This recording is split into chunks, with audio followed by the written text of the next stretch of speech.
We can largely say they've held that line right. Maybe that's why Mbeumo is taking such a long time, because... Talk us through roughly what Manchester United have got to spend this summer, just as a sort of base point that we can build out from. Sure, all right. So it's a very complicated question, and sure, there was reports around about a month ago saying about 100 million. If we think back to Cunha and Delap, they both had set release clauses, 62.5, 30 mil.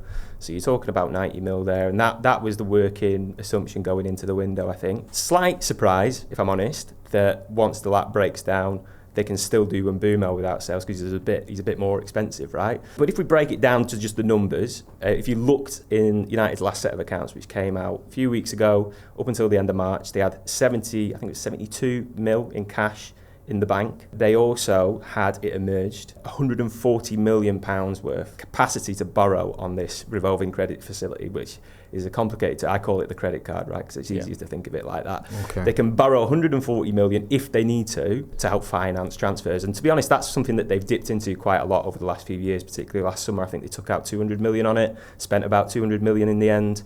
So it's something that United have used quite a lot. As far as we know, though, they haven't dipped into that yet. The accounts said that up until they were released that hasn't been used, or at least it didn't say they had been used, so we have to assume they weren't.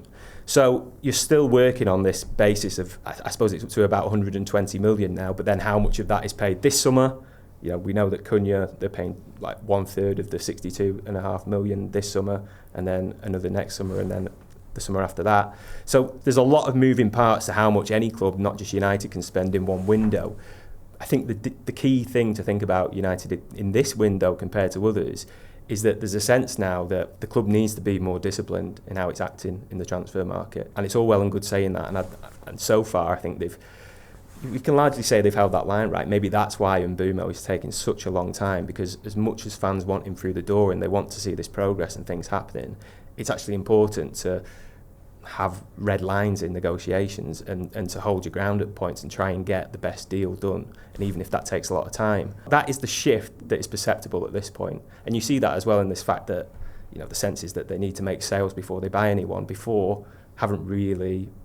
previous summers haven't really looked to do that, but now there's a sense that we can't just keep borrowing money and then having to pay it back, and then the players we sign with that money fail and we don't get in the Champions League and we end up back in a hole again the summer after.